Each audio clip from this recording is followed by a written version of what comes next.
Chapter 13. Louise and Laburnum Trees. When I went down to breakfast in the morning, there was a note for me on the table. It was not from Rachel, but from Louise. Dear Philip, I was sorry for you last night. If you want a friend to talk to, please let me know. Louise. At first, I did not want to see Louise, but I had not slept all night and I was very unhappy. Louise knew me well. I sent her a note asking her to meet me in the church that morning. I have been worried about you for a long time, Louise told me. She has deceived you from the beginning. I made a mistake, I said. But Mrs. Ashley did not, Louise replied. She came here to get the money. She stayed until she got it. That is all. I don't believe you, I cried. She came on impulse. She stayed because she was happy here. No, she had a plan, Louise replied. She has been sending money back to Italy all the winter. She waited until you were 25, but then you made her a present of everything. You made things easy for her. I know you don't like Rachel, I said. That is why you are saying these things. But I have asked her to marry me, and I shall go on asking her. But she will never marry you, Louise said with a sad smile. When you gave Mrs. Ashley the document, she went straight to my father. She asked him if everything now belonged to her. My father told her that that was true. But he warned her that if she married again, she would lose the money. She told him she had no plans to marry again. But if she marries me, she will lose nothing, I said. She would not be able to go back to Italy or send money there, Louise said quietly. She looked at me and said, I will go now, Philip. I have upset you deeply. I am very sorry. As I rode home, the rain began to fall heavily.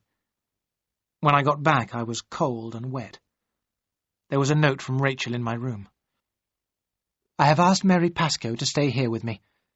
After last night, I cannot be alone with you again. Mary Pascoe, the vicar's daughter. Mary Pascoe was a large, plain girl. Rachel and I had often laughed about her. I could not believe it. But it was true. This was the punishment for my one moment of anger. Whenever I was with Rachel, Mary Pascoe was there too.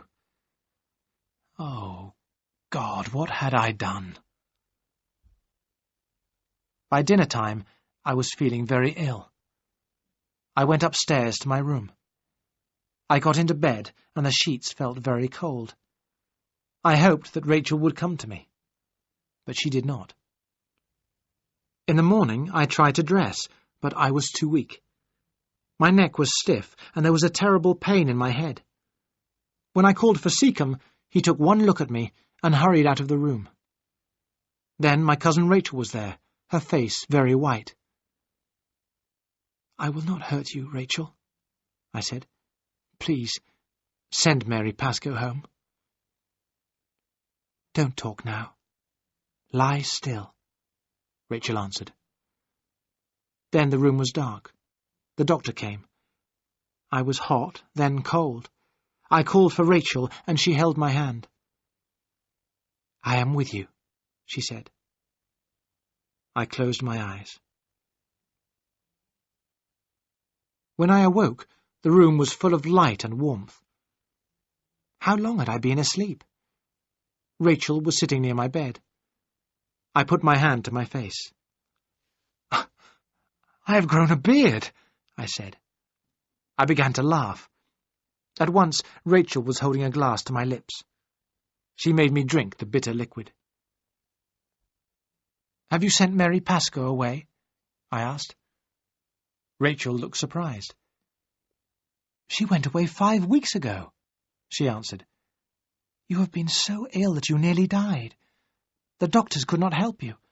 Your strength and my medicines saved you. I lay there with her hand in mine. I could not speak.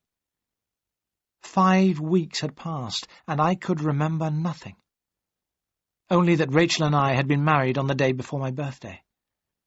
We had kept our marriage a secret. But in 2 months' time, Rachel would be out of mourning, and we would be able to tell everyone. I was very weak for a long time, but the weather was good, and I was soon able to go into the garden.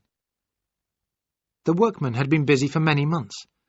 They had dug out the ground to make the sunken water garden.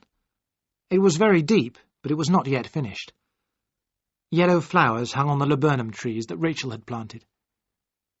I remembered the laburnum tree at the Villa Sangaletti, and the green poisonous seeds lying under it. That evening, as Rachel and I were drinking our tisana, I said, "I heard something strange today. Seacombe told me you were going back to Florence. I thought you had sold the villa." "No, I have enough money to keep it now. I shall probably stay there for the winter. Perhaps you could visit me in the spring." "Visit you?" I repeated. "But a husband should be with his wife always."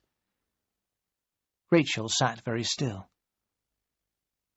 "Your wife? Oh, God, Philip," she whispered. "What do you mean? We are not married." "But we are," I said. "I remember clearly." But as I spoke, the pain returned to my head. I suddenly knew that our marriage was a dream. "Why didn't you let me die?" I cried. "I cannot live here alone. I cannot." I looked at her face. "Give me a few weeks. Only a few weeks," I said. She did not reply.